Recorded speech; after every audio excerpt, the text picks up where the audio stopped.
Hello friends, मैं MS play with English में आपका फिर से एक बार स्वागत है। आज हम लोग इंग्लिश लैंग्वेज में नरेशन पढ़ेंगे। नरेशन जो कि इंग्लिश लैंग्वेज में एक बहुत इंपॉर्टेंट चैप्टर है। कोई भी एग्ज़ाम में जिसमें इंग्लिश लैंग्वेज पूछे जाते हैं उसमें नरेशन से लगभग 2 क्वेश्चन तो रहता ही है।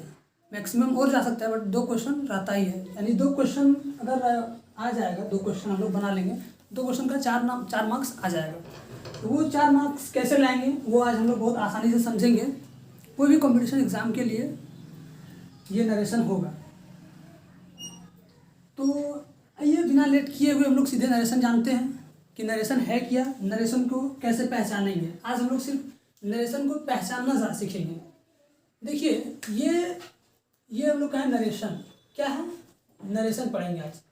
अब नरेशन सबसे पहले पहचानते कि नरेशन बना कहाँ से। तो नरेशन जो है नरेट प्लस आयल से बना। नरेशन कहाँ से बना? Narrated plus oil. नरेटेड मतलब होता है वर्णन करने वाला, वर्णन करने। नरेटेड मतलब क्या था? वर्णन करने, और आयल मतलब होता है वाला, यानी वर्णन करने वाला को ही हम लोग कहेंगे नरेशन।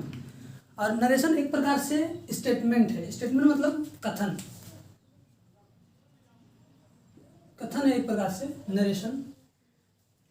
तो नरेशन जानते हैं कि नरेशन किसको बोलते हैं, नरेशन को पहचानेंगे कैसे, ये हम लोग सीखेंगे अभी। तो नरेशन सबसे पहले 2 प्रकार का होता है। नरेशन 2 प्रकार का कैसे होता है ये हम लोग जानेंगे। नरेशन जो होता है, एक होता है डायरेक्ट नरेशन। ये क्या होता है? Direct narration. और एक होता है इनडायरेक्ट नरेशन। नरेशन 2 प्रकार का होता है, एक डायरेक्ट नरेशन और इनडायरेक्ट नरेशन। अब इनडायरेक्ट नरेशन किसे कहते हैं, इनडायरेक्ट नरेशन किसे कहते हैं, ये हम लोग सीखेंगे। एग्जाम में आता है डायरेक्ट नरेशन दे देता है, उनको इनडायरेक्ट में कन्वर्ट करना पड़ता है, या फिर इनडायरेक्ट में देगा तो डायरेक्ट में कन्वर्ट करना पड़ेगा। तो ये हम लोग सीखेंगे। तो सबसे पहले हम लोग जान लिए कि नरेशन जो है 2 प्रकार का होता है। एक होता है डायरेक्ट नरेशन, एक होता है इनडायरेक्ट नरेशन। ठीक है, तो हम लोग जानते हैं कि डायरेक्ट नरेशन किसको कहते हैं, डायरेक्ट नरेशन किसको कहते हैं। तो आइए सीखते हैं। डायरेक्ट नरेशन पहचानेंगे कैसे कि ये डायरेक्ट नरेशन है। डायरेक्ट नरेशन सबसे पहले ऐसे रहेगा। मान लीजिए यहाँ क्या रहेगा? सब्जेक्ट रहेगा, वर्ब रहेगा, ऑब्जेक्ट रहेगा, तीनों। इसके बाद यहाँ पे कॉमा रहेगा, और यहाँ जो रहेगा यहाँ से यहाँ ये इन्वर्टेड कॉमा रहेगा। यहाँ क्या रहेगा? Inverted comma. और कॉमा के बाद यहाँ भी होता है सब्जेक्ट, वर्ब, ऑब्जेक्ट। या तो ऑक्सिलरी वर्ब से स्टार्ट होगा, सब्जेक्ट वर्ब से स्टार्ट होगा, या फिर WS वर्ड से स्टार्ट होगा। सिर्फ हम लोग को ये ध्यान देना है कि जहाँ कॉमा और इन्वर्टेड कॉमा मिल जाएगा सेंटेंस में, हम लोग सीधे समझेंगे कि ये डायरेक्ट नरेशन है। डायरेक्ट नरेशन कैसे पहचानेंगे? जहाँ कॉमा मिल गया, इन्वर्टेड कॉमा मिल गया, सीधे जाने कि ये डायरेक्ट नरेशन है। अब डायरेक्ट नरेशन तो हम लोग समझ गए कि डायरेक्ट नरेशन होता कैसे। जहाँ कॉमा मिल गया सेंटेंस में, कॉमा इन्वर्टेड कॉमा मिल गया, इसको बोलते हैं कॉमा। ये डबल जो दोनों तरफ से ऐसे घुमा हुआ रहता है, इसको बोलते हैं इन्वर्टेड कॉमा। तो जैसे कॉमा इन्वर्टेड कॉमा मिल गया तो जान लें कि ये डायरेक्ट नरेशन है। अब जानते हैं कि डायरेक्ट नरेशन भी कितने प्रकार का है? 2 प्रकार का। डायरेक्ट नरेशन जो होता है वो 2 प्रकार का है। एक होता है रिपोर्टिंग स्पीच, एक होता है रिपोर्टेड स्पीच। तो रिपोर्टिंग स्पीच और ये है रिपोर्टेड स्पीच। डायरेक्ट सबसे पहले जानें कि नरेशन 2 प्रकार का होता है, एक डायरेक्ट नरेशन, एक इनडायरेक्ट नरेशन। इनमें से जाने कि डायरेक्ट नरेशन किसको कहते हैं। तो डायरेक्ट नरेशन की सबसे बड़ी पहचान ये है, आप हिंदी में चाहते हैं तो लिख सकते हैं कि डायरेक्ट नरेशन का सबसे बड़ी पहचान ये है कि कॉमा और इन्वर्टेड कॉमा रहेगा, उसे हम डायरेक्ट नरेशन कहेंगे। जहाँ कॉमा इन्वर्टेड कॉमा मिल गया, डायरेक्ट नरेशन। अब डायरेक्ट नरेशन भी 2 प्रकार का होता है, एक रिपोर्टिंग स्पीच, एक रिपोर्टेड स्पीच। अब रिपोर्टिंग स्पीच किसको कहेंगे, रिपोर्टेड स्पीच किसको कहेंगे, ये हम लोग देखते हैं।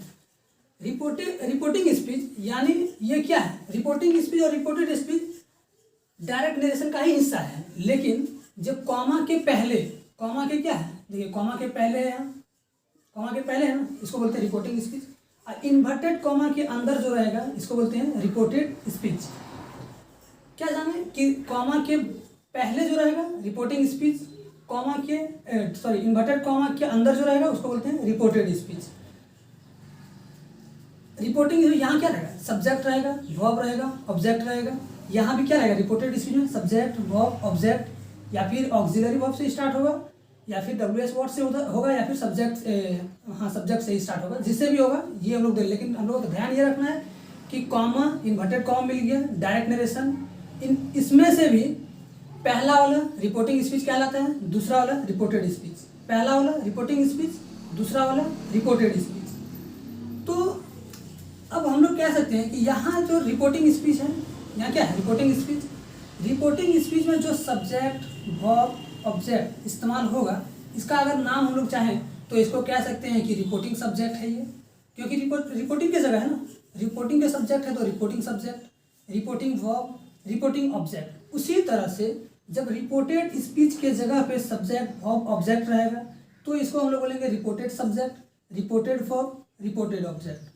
क्या कहेंगे, रिपोर्टिंग के जगह reported subject, reported verb, sorry reporting के जगह reporting subject, reporting verb, reporting object.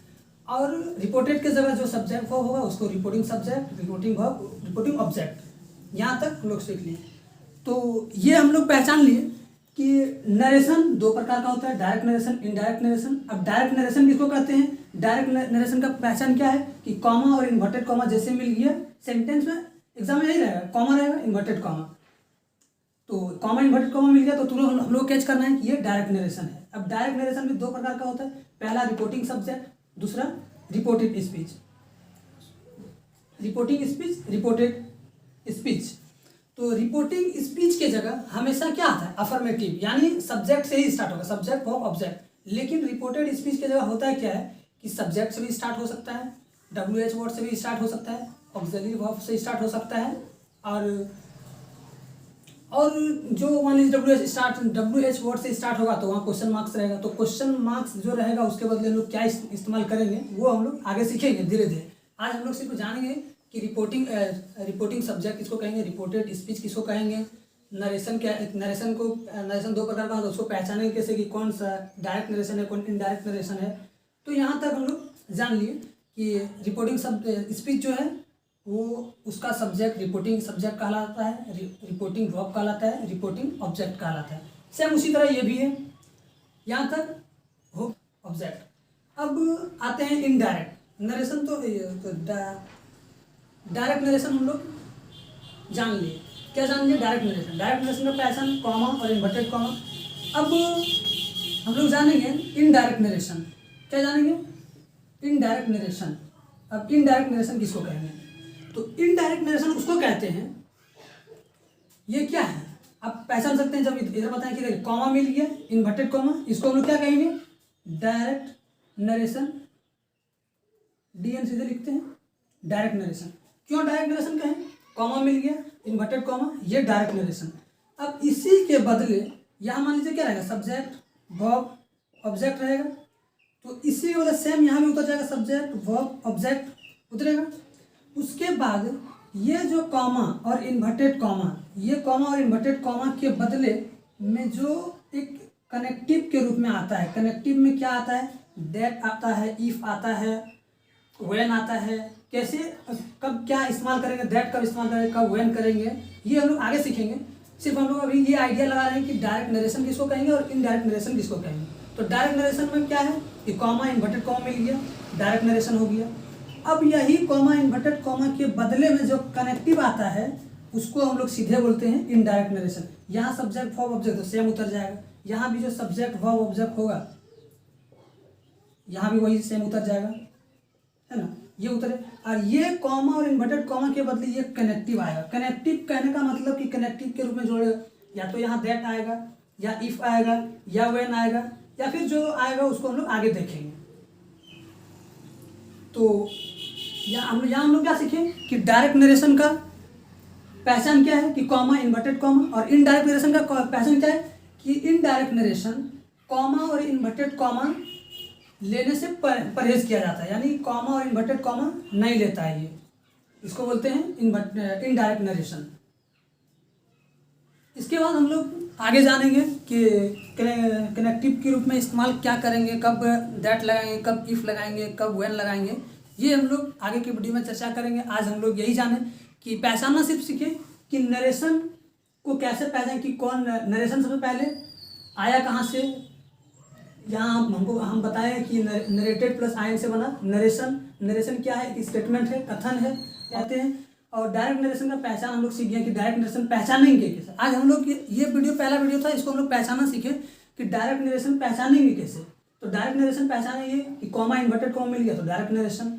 अब इनडायरेक्ट नरेशन किसको कहेंगे? इनडायरेक्ट नरेशन ये भी ये क्या होता है? डायरेक्ट नरेशन का ही रूप होता है, लेकिन क्या होता है, कॉमा इन्वर्टेड कॉमा के बदले में कनेक्टिव ले लेता है, इसी को इनडायरेक्ट कहते हैं।